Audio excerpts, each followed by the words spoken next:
پروردگار بحروں بر،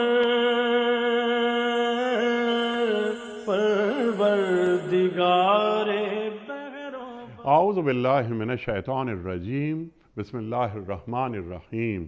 ان اللہ وملائکتہ یصلون علی النبی یا ایہا الذین آمنوا صلوا علیہ وسلموا تسلیما۔ اللہم صلی علی سیدنا و نبینا و شفیعنا و مولانا محمد وعلی آل محمد وبارک وسلم۔ محترم خواتین و حضرات، السلام علیکم۔ پیام صبح کے ساتھ ایک بار پھر حاضر، میں ہوں آپ کا میزبان انیق احمد۔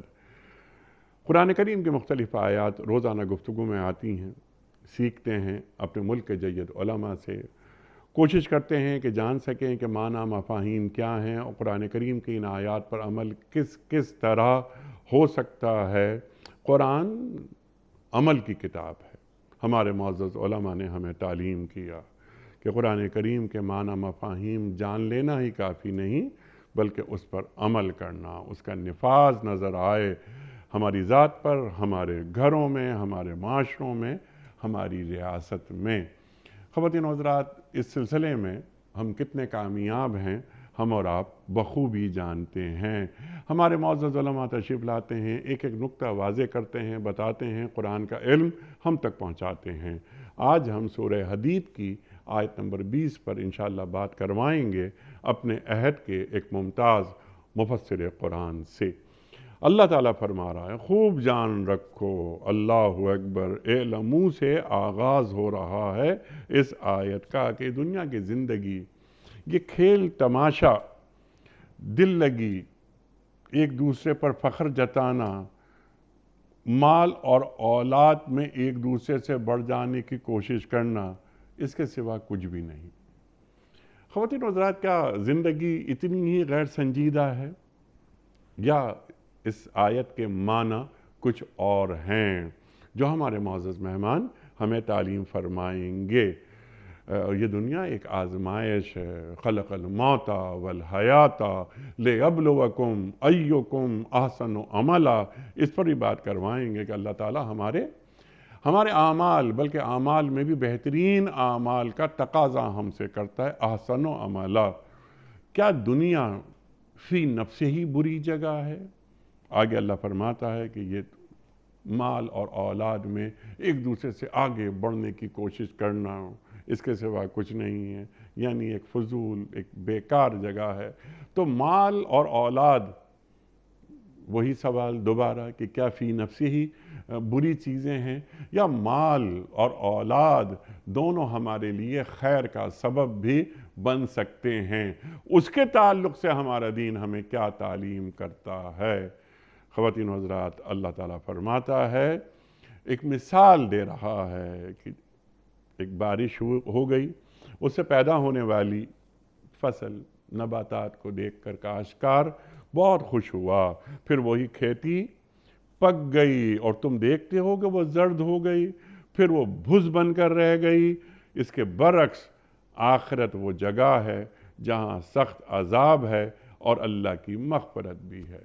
ہم اپنے اعمال کی روشنی میں دیکھیں کہ ہماری مغفرت ہو رہی ہے یا کہیں خدا نہ خواستہ ہم اللہ کے عذاب کے مستحق تو نہیں بن رہے۔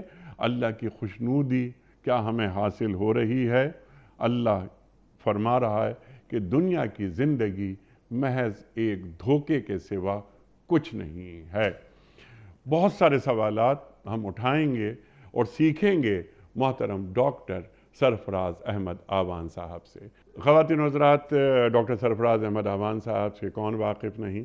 ہمارے ملک کا محبوب اور ممتاز نام، تفسیر قرآن بالقرآن، اور ایک دل نشیں انداز جو اللہ تعالیٰ کا ایک خاص، ایک فضل، ایک رحمت آپ کا خاصہ ہے کہ آپ بہت آسانی کے ساتھ قرآن کریم کے مشکل موضوعات بھی بیان فرما دیتے ہیں اور ہمارے اندر اتار دیتے ہیں۔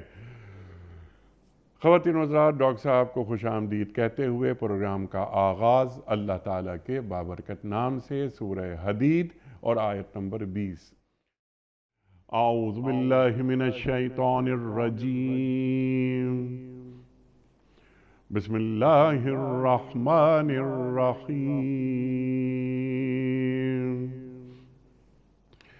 اعلموا انما الحیاة الدنیا لعب ولہو وزینۃ وتفاخر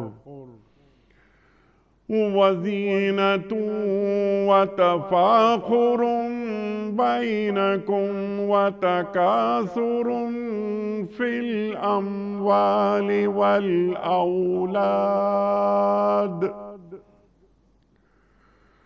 كمثل غيث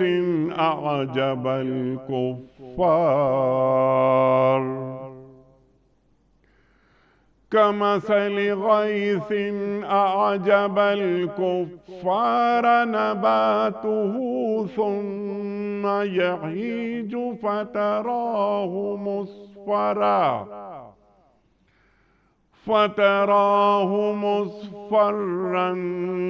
ثم يكون حطاما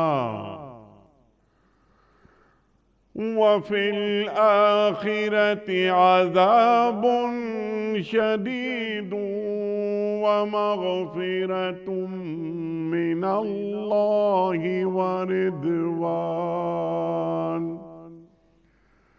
وما الحياة الدنيا إلا متاع الغرور صدق اللہ العظیم۔ خوب جان لو کہ یہ دنیا کی زندگی اس کے سوا کچھ نہیں کہ ایک کھیل اور دل لگی اور تمہارا آپس میں ایک دوسرے پر فخر جتانا اور مال اور اولاد میں ایک دوسرے سے بڑھ جانے کی کوشش کرنا ہے۔ اس کی مثال ایسی ہے جیسے ایک بارش ہو گئی تو اس سے پیدا ہونے والی نباتات کو دیکھ کر کاشتکار خوش ہو گئے، پھر وہی کھیتی پک جاتی ہے اور تم دیکھتے ہو کہ وہ زرد ہو گئی، پھر وہ بھس بن کر رہ جاتی ہے۔ اس کے برعکس آخرت وہ جگہ ہے جہاں سخت عذاب ہے اور اللہ کی مغفرت ہے اور اس کی خوشنودی ہے۔ دنیا کی زندگی ایک دھوکے کے سوا کچھ نہیں۔ صدق اللہ العظیم۔ خواتین و حضرات، اس سے پہلے کہ ہم رکھیں آج کے پروگرام کے حوالے سے ڈاکٹر صاحب کی خدمت میں سوال اور ڈاکٹر صاحب سے سیکھیں، اس سے قبل کوئز، کل کے پوچھے گئے سوال کا درست جواب اور آج کا سوال آپ کی خدمت میں۔ کل کا سوال ہمارا یہ تھا کہ خانہ کعبہ کو کس سنہ ہجری میں قبلہ قرار دیا گیا؟ درست جواب 2 سنہ ہجری میں۔ آج کا سوال نوٹ فرما لیجئے۔ قرآن کریم میں مدنی صورتوں کی تعداد کتنی ہے؟ 86، 28 یا 38؟ جو درست جواب آپ سمجھتے ہوں روانہ فرمائیے۔ ہمارے فون نمبرز ہیں 00922134527 ہمارا دوسرا فون نمبر ہے 009221343000980۔ ہمارا ای میل ایڈریس ps@duniatv.tv، ہمارا SMS کا نمبر 3031 اور ہمارا واٹس ایپ کا نمبر ہے 0092321825019 ڈاکٹر صاحب ارشاد فرمائیے، یہ سورہ حدید کی آیت نمبر 20 میں اللہ کیا فرما رہا ہے؟ الحمدللہ رب العالمین والصلاة والسلام علی سید الانبیاء وخاتم المرسلین وعلی آلہ وصحبہ ومن تبعہم بإحسان الی یوم الدین، اما بعد فاعوذ باللہ من الشیطان الرجیم، بسم اللہ الرحمن الرحیم۔ انیک سب جس آیہ کریمہ کا آج آپ نے انتخاب فرمایا، جی، اس میں اللہ تعالیٰ نے مثال دے کر ایک بات سمجھائی ہے۔ قرآن کریم میں بہت سی مثالیں اللہ تعالیٰ نے بیان فرمائی اور یہ فرمایا کہ وَتِلْكَ الْأَمْثَالِ نَضْرِبُهَا لِلنَّاسِ وَمَا يَعْقِلُهَا إِلَّا الْعَالِمُونَ، کہ کچھ ہم مثالیں ہیں جنہیں بیان کرتے ہیں لوگوں کے لیے، اور ان مثالوں سے اصحاب عقل و دانش ہی بات کو پوری طرح سے لیتے ہیں، سمجھتے ہیں۔ ٹھیک، وَتِلْكَ الْأَمْثَالُ نَضْرِبُهَا لِلنَّاسِ لَعَلَّهُمْ يَتَفَكَّرُونَ، یہ مثالیں ہیں جنہیں ہم لوگوں کے لیے بیان کرتے ہیں تاکہ وہ ان میں غور و فکر کریں اور مثال میں دی گئی بات کو پوری طرح سے سمجھنے کی کوشش کریں۔ ٹھیک، یعنی ایک معلوم کے ذریعے سے نامعلوم چیز سے شناسائی حاصل کرنا، یہ مثالوں کے ذریعے سے بات سمجھائی جاتی ہے۔ یہاں اس آیت میں جو بات کا جو نچوڑ ہے اور خلاصہ ہے وہ تو یہ ہے انیق صاحب کہ دنیا کی زندگی کو دوام حاصل نہیں ہے۔ ٹھیک، کل من علیہا فان، جو یہاں پر آیا ہے اس نے یقیناً فنا کی گاٹ چڑھنا ہے۔ کل شیء ہالک الا وجہہ، ہر چیز فنا ہونے والی ہے، ہلاک ہونے والی ہے، الا وجہہ، مگر اللہ کی ذات جو ہمیشہ رہنے والی ہے۔ اسی طرح اس بات کو اللہ تعالیٰ نے قرآن کریم میں سمجھایا ہے اس مثال کے ذریعے سے کہ دیکھو دنیا کی زندگی کو کھیتی کی طرح زوال ہے۔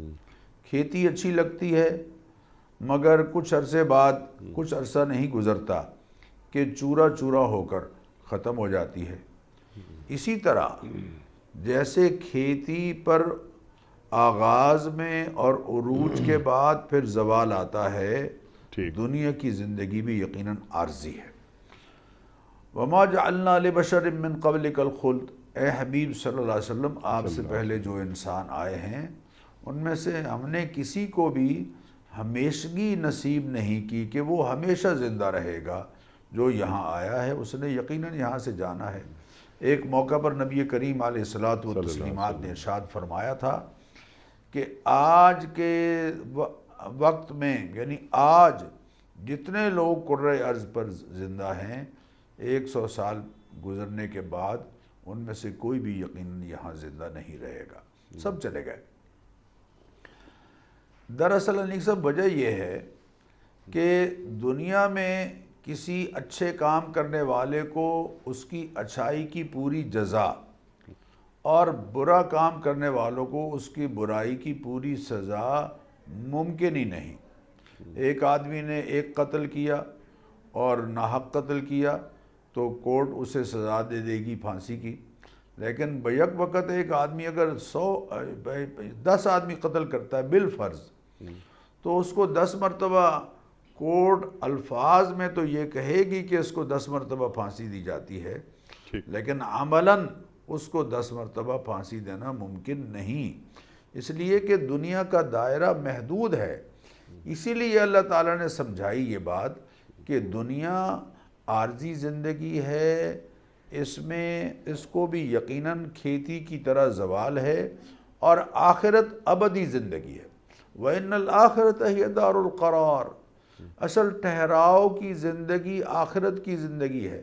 وَإِنَّ الْآخِرَةَ هِيَ دَارُ الْحَيَوَانِ، ہمیشہ رہنے والی زندگی آخرت کی زندگی ہے۔ اللہ تعالیٰ نے یہ بات جگہ جگہ سمجھائی۔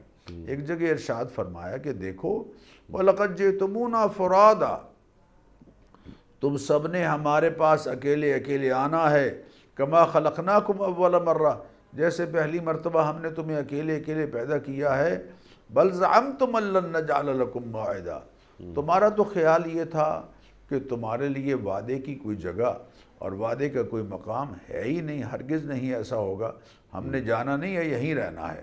اللہ تعالیٰ قرآن کریم میں بار بار سمجھا رہے ہیں کہ لوگ کہتے ہیں اَيَحْسَبُ الْإِنسَانُ أَن لَّن نَّجْمَعَ عِظَامَهُ، کیا گمان کرتا ہے انسان کہ ہم اس کی ہڈیوں کو اکٹھا نہیں کر سکیں گے؟ بلا قادرین علی ان نسوی بنانا، ہم تو اس پر بھی پوری طرح قادر ہیں کہ اس کے انگلی کے جو پورے ہیں، انگلیوں کے جو پورے ہیں، ان کو بھی ایز اٹ از دوبارہ ویسے ہی بنا دیں جیسے کہ دنیا کی زندگی میں تھے۔ سبحان اللہ، اللہ اکبر، اللہ اکبر۔ قال من یحیی العظام وہی رمیم، انسان کہتا پھرتا ہے کہ ہڈیوں کو کون زندہ کرے گا جب کہ وہ بوسیدہ ہو چکی ہوں گی۔ قل یحییھا الذی انشأھا اول مرہ، آپ ان کو بتائیے کہ وہی زندہ کرے گا انہیں جس نے انہیں پہلی مرتبہ پیدا کیا ہے۔ اللہ، ما خلقکم ولا بعثکم الا کنفس واحدہ، تم سب کو پیدا کرنا اور تم سب کو دوبارہ زندگی بخشنا ہمارے لیے ایسے ہی ہے جیسے ایک جان کو پیدا کرنا ہے۔ ٹھیک۔ تو اس لیے یقیناً آخرت کی زندگی ابدی زندگی اور دنیا کی زندگی عارضی ہے جس پر زوال ہے۔ اللہ تعالیٰ نے یہاں انسانی زندگی کو مثال دی ہے اس سے کھیتی سے، انیک سب اور 4 درجے بیان کیے ہیں۔ انسانی زندگی کے 4 مراحل ہیں انیک صاحب۔ پہلا فرمایا اعلموا انما الحیات الدنیا لعب و لہو، پہلا درجہ ہے لعب اور لہو کا۔ یہ بچپن کی زندگی ہے کہ بچپن کی زندگی میں انسان کو کوئی پرواہ نہیں ہوتی کہاں سے رزق آ رہا ہے اور کون لا رہا ہے، بس وہ کھیل کود میں مصروف رہتا ہے۔ بچپن کی زندگی ایسی ہوتی ہے، ان کو کوئی پرواہ نہیں ہوتی۔ اور دوسرا ہے لعب و لہو و زینت، زینت سجاوٹ، یہ جوانی کی زندگی ہے۔ جوانی کا محبوب مشغلہ بن سنور کر رہنا ہے۔ مرد بھی دوسروں کو دکھائی دینے کے لیے اور عورتیں بھی دوسروں کو دکھائی دینے کے لیے بن سنور رہی ہیں۔ بلکہ میں تو انیک صاحب یہ عرض کروں گا، آج کے معاشرے میں اگر ہم غور کریں تو ہمیں دکھائی دے گا کہ یہ قرآن کریم کی آیت بالکل آج کے دور کا نقشہ اور آج کے دور کی منظر کشی کر رہی ہے کہ ہم میں سے ہر ایک کی یہ خواہش ہے کہ میں دوسرے کو کیسے اچھا دکھائی دوں، میرا سارا سرمایہ اس پر خرچ ہو رہا ہے کہ میں دوسروں کو کیسے اچھا دکھائی دوں۔ میں مختلف بالوں کے سٹائل بنا رہا ہوں، میں لباس کے مختلف سٹائل بنا رہا ہوں، میں مکان دنیا کے مکانوں سے منفرد، بلکہ میں بچوں کے نام دنیا کے ناموں سے منفرد رکھنا چاہ رہا ہوں۔ میں کیسے دوسروں کو اچھا دکھائی دوں؟ زینت یہ جوانی ہے۔ اور اس کے بعد فرمایا وَتَفَاخُرٌ بَيْنَكُمْ، یہ جب جوانی کے بعد اگلی عمر آتی ہے تو حب جاہ بڑھ جاتی ہے۔ میں اسمبلی کا ممبر بن جاؤں، میں تاجروں کی یونین کا ممبر بن جاؤں، میں فلاں مقام پر اعلیٰ مجھے درجہ حاصل ہو جائے، آپس میں ایک دوسرے پر فخر، حب جاہ۔ اور چوتھا درجہ وَتَكَاثُرٌ فِي الْأَمْوَالِ وَالْأَوْلَادِ، یہ حب مال ہے انیک صاحب۔ حب مال، ہوس زر بڑھ جاتی ہے۔ اپنی خوشحالی پر بندہ بس نہیں کرتا بلکہ اپنی اولاد کو سیٹل کرنے کے لیے اپنی جان کھپا رہا ہوتا ہے۔ چاروں جو زندگی کے درجے ہیں اللہ تعالیٰ نے اس آیت میں بیان فرمائے، سبحان اللہ۔ اور پھر فرمایا کمثل غیث، اور انیک سب کھیتی پر بھی 4 ہی مرحلے آتے ہیں، کھیتی پر بھی 4 ہی مرحلے آتے ہیں۔ کمثل غیث، پہلے بارش برستی ہے اور کھیتی کے لیے زمین کو ہموار کرتی ہے، اور پھر اعجب الکفار نباتہ، کفار کافر کی جمع ہے۔ یہاں کاشتکار کو کافر کہا جا رہا ہے۔ کیوں کہا جا رہا ہے؟ کافر کے لغوی معنی ہیں چھپانے والا، پوشیدہ کرنے والا، چھپانے والا۔ اصطلاحاً غیر مسلم کو کافر اس لیے کہتے ہیں کہ وہ بھی اللہ تعالیٰ کی ذات عالی پر اور انبیاء علیہم الصلاۃ والتسلیمات پر اور اللہ اور اس کے رسول کی تعلیمات پر ایمان لانے کو چھپا رہا ہے، ایمان نہیں لا رہا، یعنی ان کے انکار کو چھپا رہا ہے، اللہ کے انکار، اللہ کے رسول کے انکار اور اللہ کی کتابوں کے انکار کو چھپائے ہوئے ہے، اس لیے اس کو کافر کہتے ہیں۔ لیکن لغوی طور پر کاشتکار کو کافر اس لیے کہا کہ وہ بھی زمین میں بیج چھپاتا ہے۔ وہ جب فصل بوتا ہے تو زمین کے سپرد کرتا ہے اللہ پر بھروسہ کرتے ہوئے، بیج چھپاتا ہے، اس لیے فرمایا اعجب الکفار نباتہ۔ جب دوسرا مرحلہ آتا ہے کھیتی پر کہ کاشتکار کو اچھی لگتی ہے، اس کو ہرا بھرا دیکھ کے اس کا دل خوش ہوتا ہے اور اس سے وہ توقعات وابستہ کرتا ہے کہ جب فصل نکلے گی ماشاءاللہ تو اس سے میں اپنی بچیوں کی شادی کروں گا، اپنا مکان تعمیر کروں گا اور سرمایہ حاصل کروں گا۔ اور پھر جب وہ جو جوانی کھیتی پر جوانی آتی ہے تو کاشتکار کا دل مو لیتی ہے، اور پھر تھوڑے عرصے بعد پھر وہ کیا ہوتا ہے کہ کمثل غیث اعجب الکفار نباتہ ثم یہیج فتراہ مصفرا، جب پھر آہستہ آہستہ اس کی سبزی ختم ہو جاتی ہے اور وہ زردی مائل ہو جاتی ہے، اور پھر بڑھاپا آتا ہے، اور پھر کیا ہوتا ہے پھر جب بڑھاپا آتا ہے تو پھر وہ فتراہ مصفرا ثم یکون حطاما، وہ کھیتی چورا چورا ہو کر رہ جاتی ہے، جیسے ہاں بالکل بھس بن جاتی ہے۔ جیسے اس کھیتی پر زوال ہے ویسے ہی انسانی زندگی پر بھی زوال ہے، اور جیسے کھیتی کی رعنائیاں ہمیشہ نہیں رہیں گی ویسے ہی انسان کی رعنائیاں بھی یقیناً ہمیشہ نہیں رہتی سبحان ہیں۔ اللہ۔ جوانی وہ ہے انیق صاحب جو جا کر نہیں آتی، اور بڑھاپا وہ ہے جو آ کر نہیں جاتا۔ ٹھیک ہے، اور اس کے برعکس آخرت کا ذکر یہاں فرما دیا گیا، عذاب کا بھی ذکر ہو گیا اور مغفرت کا بھی ذکر ہو گیا۔ اللہ اکبر۔ اچھا ڈاکٹر صاحب، یہ پوری جو آیت آپ نے اس کے معنی مفاہیم بالکل واضح کر دیے کہ اللہ تعالیٰ کیا بیان کر رہا ہے، اور آیت مکمل ہوتی ہے کہ دنیا کی زندگی ایک دھوکے کے سوا کچھ نہیں۔ اللہ اکبر۔ اب میری جو گزارش آپ کی خدمت میں یہ ہے کہ ذرا آپ ہمیں سمجھا دیجئے کہ دنیا کے تعلق سے ہمارا رویہ کیا ہونا چاہیے۔ ربنا آتنا فی الدنیا حسنۃ وفی الآخرۃ حسنۃ، اللہ تعالیٰ یہ دعا قرآن کریم میں رکھ رہا ہے، اور سرکار دو عالم صلی اللہ علیہ وآلہ وسلم اس دعا کو کثرت سے پڑھا کرتے تھے۔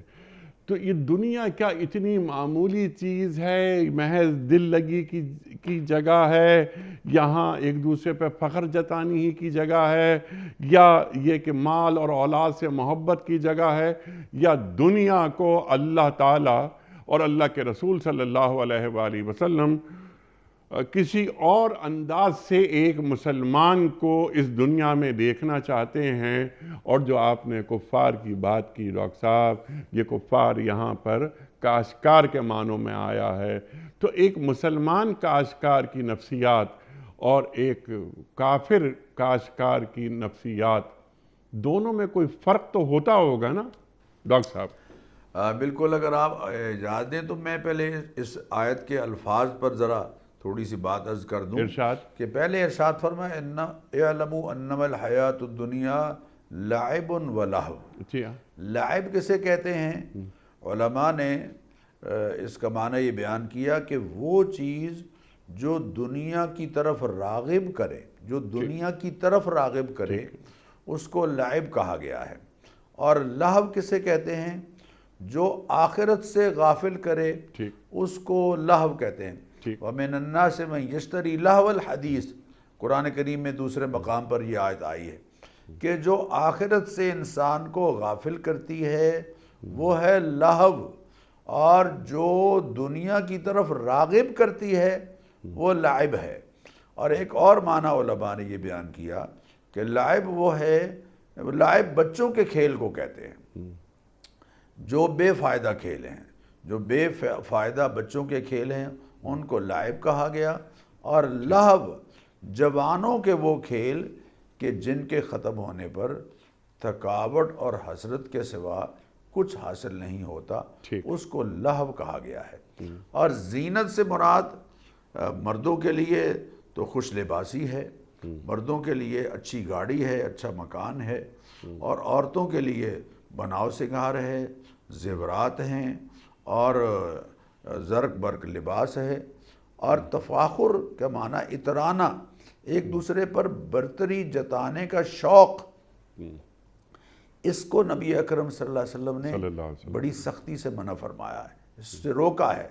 چنانچہ سنن ابی داؤد میں نبی اکرم صلی اللہ علیہ وسلم کا یہ ارشاد گرامی موجود ہے، اللہ کے حبیب صلی اللہ علیہ وسلم نے فرمایا ان اللہ اوحى الی، اللہ تعالیٰ نے میری طرف وحی فرمائی ہے ان تواضعوا، کہ لوگوں ایک دوسرے کے ساتھ تواضع کی زندگی میں رہو، ایک دوسرے کے ساتھ انکساری کی زندگی میں رہو، میل جول، ایک دوسرے کے مقام کو سمجھنا اور اس کا جو ڈیو رسپیکٹ ہے وہ دینا، اور اپنی برتری جتانے کی بجائے ہر ایک کا احترام تم برقرار رکھو. حتی لا یبغی احد الی احد، حضور فرماتے ہیں یہاں تک کہ کوئی کسی پر ظلم نہ کرے، سرکشی نہ کرے، کوئی کسی کے ساتھ زیادتی نہ کرے. ولا یفخر احد علی احد، اور کوئی شخص کسی دوسرے پر برتری جتانے کی کوشش نہ کرے. یہ بات اللہ کے حبیب فرما رہے ہیں کہ اللہ نے مجھ پر وہی فرمائی ہے. اب آپ نے بڑی اچھی بات فرمائی کہ کیا دنیا کی زندگی میں زینت جو ہے یا مال کی کثرت اور اولاد کی کثرت یا دنیا سرے سے یہ کوئی مذموم چیز ہے؟ یقینی بات ہے ایسا نہیں. دنیا میں اللہ تعالیٰ نے زینت کی اجازت بھی دی ہے. خذوا زینتکم عند کل مسجد، مسجد میں آؤ تو زینت کے ساتھ آؤ. من حرم زینت اللہ التی اخرج لعبادہ والطیبات من الرزق، کس نے حرام کی ہے وہ زینت جو اللہ نے اپنے بندوں کے لیے نکالی ہے، بنائی ہے، اور کس نے حرام کیے ہیں وہ پاکیزہ رزق جو اللہ تعالیٰ نے اپنے بندوں کے لیے رکھے ہیں. تو زینت کو اپنی خوش مزاجی کے لیے استعمال کرنے کی اجازت ہے اس دائرے میں جو شریعت نے مقرر کیا ہے. لباس کا وہ دائرہ مرد کے لیے جو شریعت نے مقرر کیا ہے، عورت کا وہ دائرہ جو لباس کے حوالے سے جو شریعت نے مقرر کیا ہے. اگر اس دائرے میں رہ کر خوش لباسی اختیار کی جاتی ہے اور جوتا اچھا، بال اچھے، کوٹ اچھا، سواری اچھی، اس میں غرور نہیں ہے. حضور فرما رہے ہیں، غرور حضور فرماتے ہیں دوسروں کو کمتر سمجھنے میں، دوسروں کو گھٹیا سمجھنے میں، یہ ہے غرور. یہ ایسی زینت کہ جس میں دوسروں کو گھٹیا سمجھا جا رہا ہے اور دوسروں پر اپنی خوش لباسی کی یا اچھی سواریوں کی یا اچھے مکانات کی کے ذریعے سے برتری شو کرنے کی کوشش کی جا رہی ہے. اس زینت کو ناپسندیدہ قرار دیا جا رہا ہے. اور مال اور اولاد کی کثرت، مال کی کثرت کو بھی اللہ تعالیٰ نے مذموم قرار نہیں دیا بلکہ اس کو اللہ کا فضل فرمایا. وَابْتَغُوا مِنْ فَضْلِ اللَّهِ، اللہ کا فضل تلاش کرو. طلب و کسب الحلال فریضۃ بعد الفریضہ، حلال کمائی کی طلب ایسے ہی فرض ہے اللہ کا فرض ادا کرنے کے بعد جیسے کہ اللہ کا فرض ادا کرنا ہے. حضور اکرم صلی اللہ علیہ وسلم تشریف فرما ہیں، صحابہ بھی پاس بیٹھے ہوئے ہیں. ایک صاحب وہاں سے تیزی سے گزرے، اور تیزی سے جب گزرتے ہیں تو خوش مزاجی دوستوں میں تو ہوتی ہی ہے. ایک صاحب بولے کہ لو جناب بڑی تیزی سے کام پر جا رہے ہیں، روزی کمانے کے لیے جا رہے ہیں، اسی تیزی سے جہاد کے لیے بھی جاتے تو بہت اچھا ہوتا. تو آپ صلی اللہ علیہ وسلم نے یہ بات سن لی. آپ نے ارشاد فرمایا اگر یہ اس لیے تیزی سے رزق کمانے کے لیے جا رہا ہے کہ اپنے بچوں کو حلال لا کے کھلائے، اگر اس لیے جا رہا ہے کہ یہ اپنے ہمسایوں پر مہربانی کرے، اگر ان کو ضرورت ہو تو ان کو قرض کے طور پر پیسے دے، اپنے پڑوسیوں کا خیال کرے، اپنے رشتہ داروں کا خیال کرے، اگر اس نیت سے جا رہا ہے فَهُوَ فِي سَبِيلِ اللَّهِ، تو یہ جہاد ہی کی طرح اجر کمانے جا رہا ہے.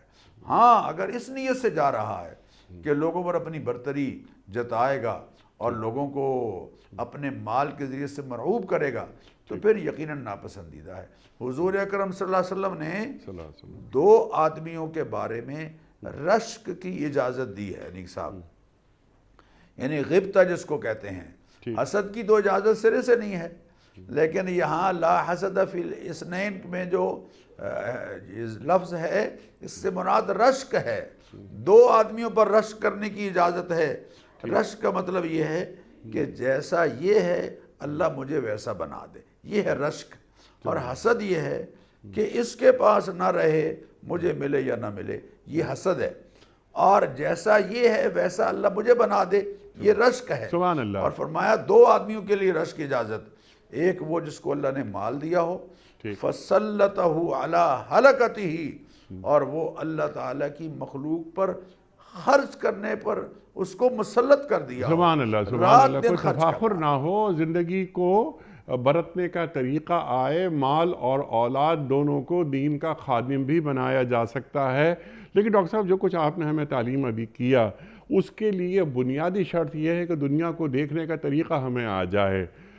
اس دنیا میں ایک جانور کوئی نہیں، کتا، بلی، گدھا، گھوڑا، گائے، بھینس، بیل بھی منہ اٹھا کے دنیا کو دیکھتے ہیں، اور ایک انسان بھی منہ اٹھا کے دنیا کو دیکھتا ہے. دونوں میں کوئی فرق ہونا چاہیے تاکہ مجھے اپنا کردار معلوم ہو کہ میرا کردار ہے کیا. میں سوشل اینیمل نہیں ہوں، میں خلیفۃ اللہ ہوں. بالکل آپ نے صحیح فرمایا کہ دنیا سرے سے مذموم نہیں ہے.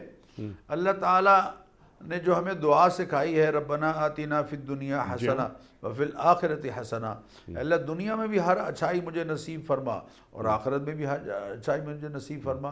حضرت ابراہیم علیہ السلام کے ذکر کرتے ہوئے فرمایا وآتیناہ فی الدنیا حسنہ وإنہ فی الآخرۃ لمن الصالحین. یعنی دیکھیے دنیا اس وقت مذموم بنتی ہے انیق صاحب جب اسے ان سورسز سے حاصل کیا جائے جو اللہ کی سرکشی اور بغاوت پر مبنی ہے.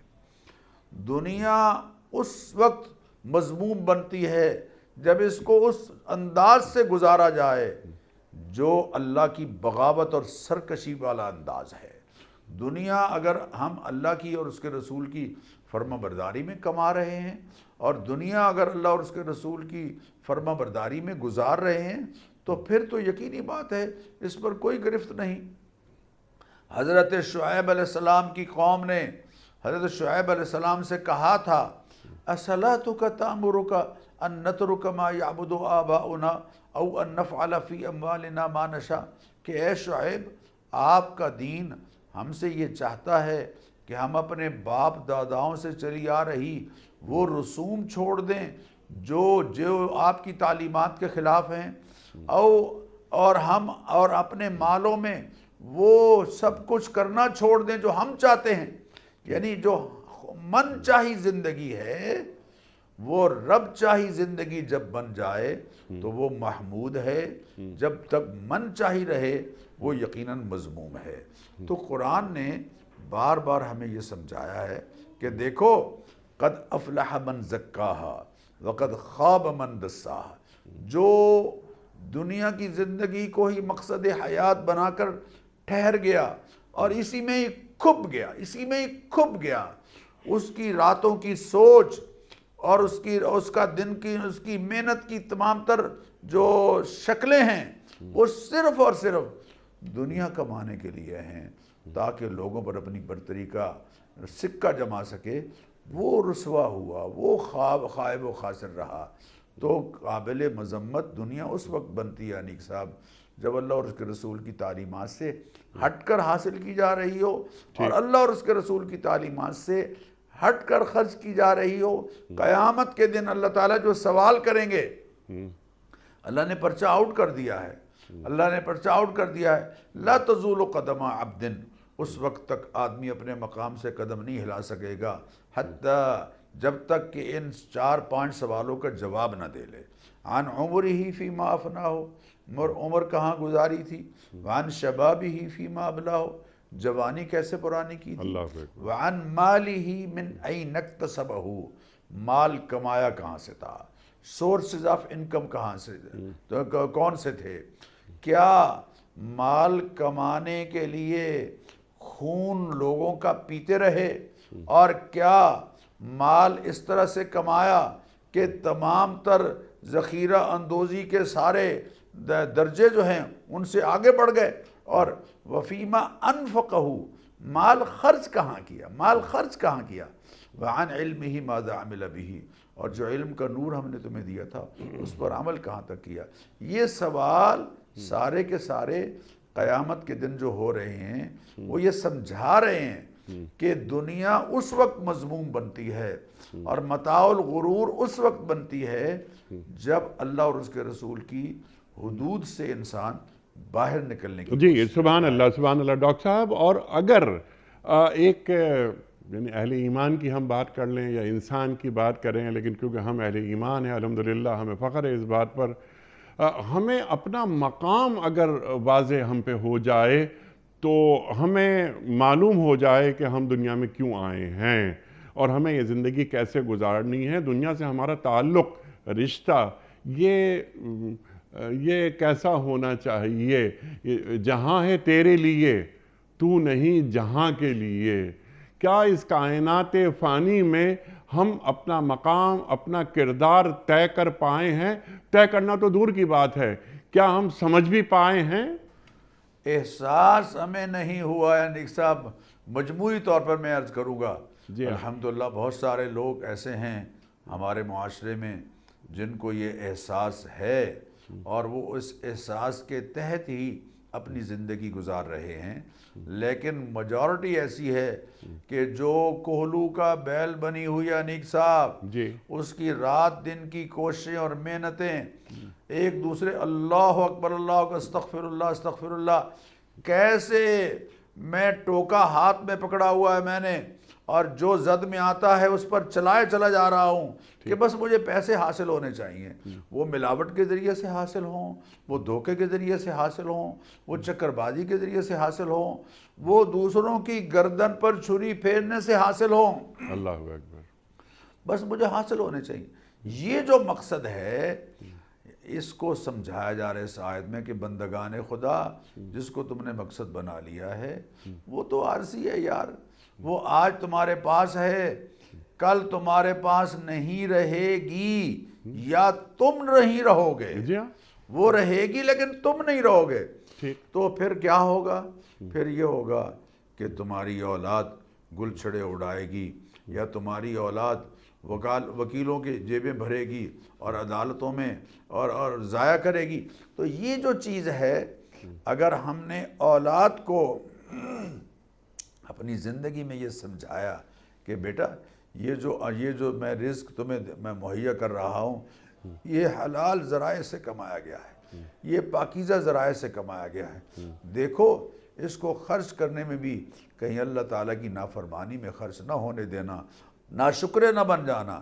ناشکرہ وہ ہے انیق صاحب جو اللہ کے دیے ہوئے مال کو اس کی نافرمانی میں خرچ کرتا ہے، جو زندگی کے سانس اللہ کی نافرمانی میں گزار رہا ہے وہ ان سانسوں کا اور پوری زندگی کا ناشکرہ ہے، یعنی زندگی کا ناشکرہ ہے، کیونکہ زندگی کا ایک ایک سانس اس کی مہربانیوں سے حاصل ہو رہا ہے، اس کی مہربانیوں سے آ رہا ہے، آکسیجن جو مل رہی ہے اس کی مہربانیوں سے، جتنی ضرورتیں انسان کی ہر انسان کی ہیں اللہ نے ان کو وافر مقدار میں بغیر قیمت کے رکھا ہے کہ انسان ان سے حاصل کر رہا ہے۔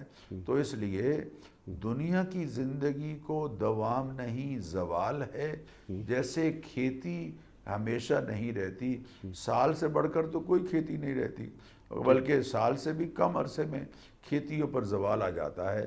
تو اپنی آنکھوں سے زوال دیکھ رہے ہو، رات دن دیکھ رہے ہو، اپنی آنکھوں سے کھیتیوں کو اگتا ہوا دیکھتے ہو، پھر سبز ہوتا ہوا لہلہاتے کھیت دیکھتے ہو، اور پھر زرد پڑ جاتے ہیں دیکھتے ہو، اور پھر کٹ جاتے ہیں، چورا چورا ہو جاتے ہیں، پس بن جاتے ہیں اور پاؤں تلے روندے جاتے ہیں، اپنی آنکھوں سے دیکھتے ہو۔ اس کے باوجود اس زندگی پر غرور کیے بیٹھے ہو۔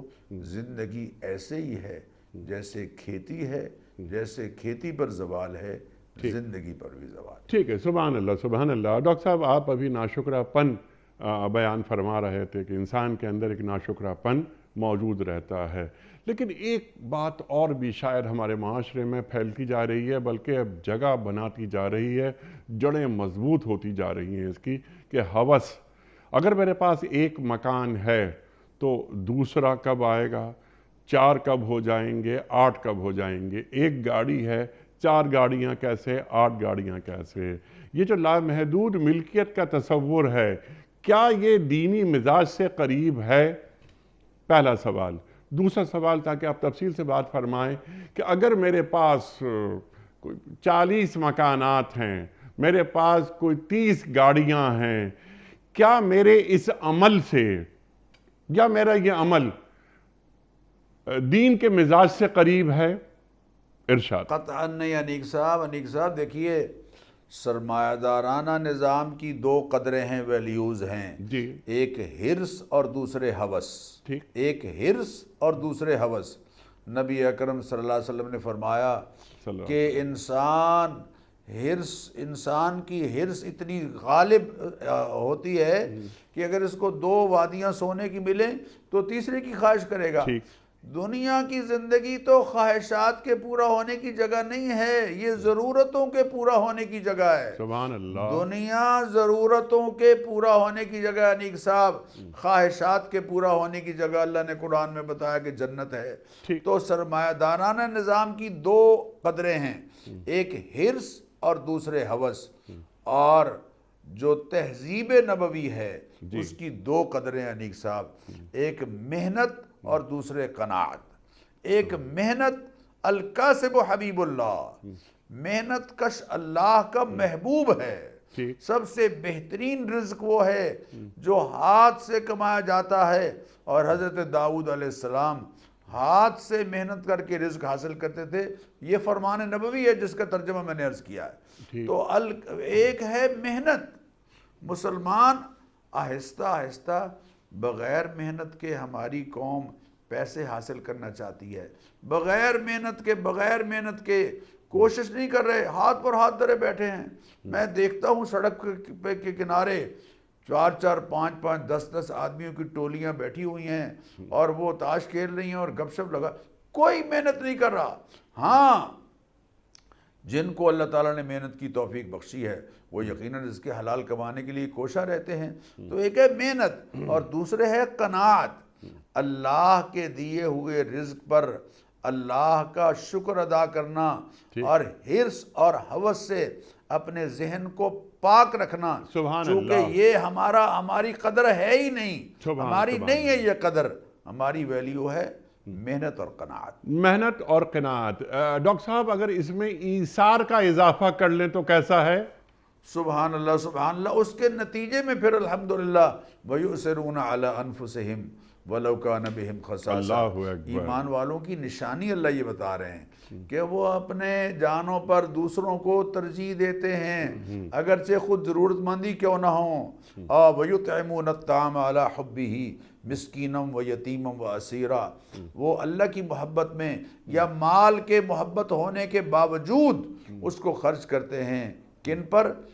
مسکینن، یتیمن و اسیرا، قیدیوں پر، اور کہتے ہیں انما نطعمکم لوجہ اللہ، ہم تمہیں جو کھانا کھلا رہے ہیں وہ اللہ کی رضا اور خوشنودی کے لیے کھلا رہے ہیں۔ لا نرید منکم جزاء ولا شکورا، ہم تم سے کوئی بدلہ نہیں چاہتے، کوئی شکر نہیں چاہتے۔ انیق صاحب، نیکی کی جو ڈیفینیشن قرآن نے بیان کی ہے، کاش وہ ہمارے ذہنوں میں آ جائے۔ لیکن البر من آمن باللہ والیوم الآخر والملائکۃ والکتاب والنبیین، ایمانیات کے بعد وآت المال علی حبہ، مال دیتا ہے، یعنی تکافل اجتماعی پر مبنی معاشرت، کفالت عامہ پر مبنی معاشرہ، یہ اللہ تعالیٰ عبادات سے پہلے اس کا ذکر کر رہے ہیں ایمانیات کے بعد۔ وآت المال علی حبہ ذوی القربى والیتامى والمساکین وابن السبیل والسائلین وفی الرقاب، کہ مال کی محبت کے باوجود وہ اس مال کو خرچ کرتے ہیں قرابت داروں پر، مسکینوں پر، یتیموں پر، اور گردنیں جن کی جکڑی ہوئی ہیں ان گردنوں کو آزاد کر، غلاموں کو آزاد کر رہے ہیں۔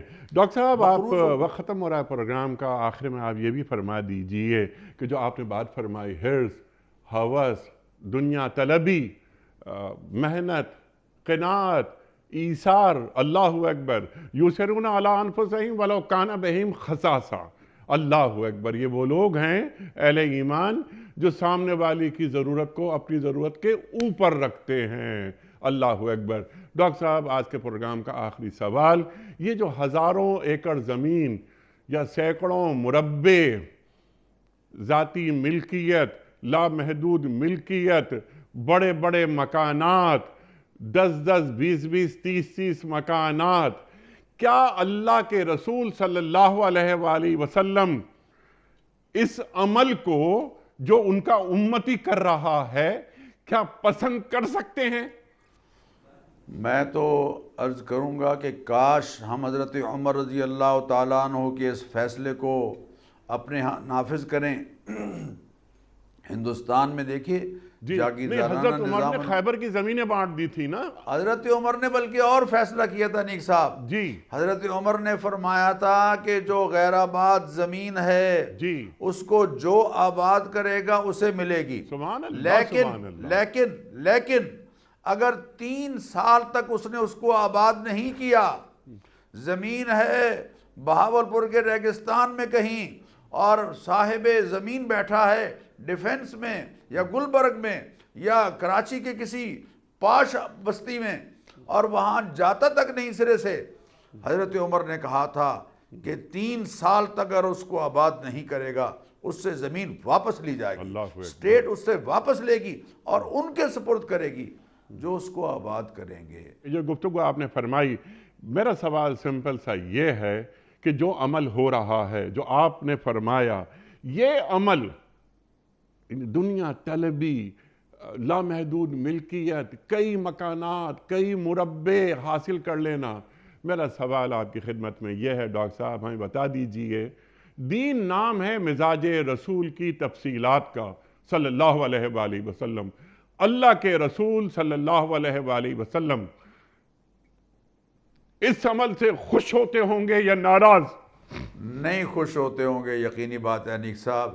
میں آپ سے عرض کروں کہ جس کے پاس 3 مرلے کا مکان ہے وہ بھی 1 چارپائی پر سوتا ہے، اور جس کی 10 کنال کی کوٹھی ہے وہ بھی 1 بیڈ پر سوتا ہے، جگہ تو سونے کے لیے اس کو بھی اتنی ملتی ہے جتنی اس کو مل رہی ہے، اور قبر جس کے پاس 10 مربع ہیں اس کو بھی 2 گز زمین ملتی ہے، اور جس کے پاس مکان بہت چھوٹا ہے اس کو بھی 2 گز زمین ملتی ہے۔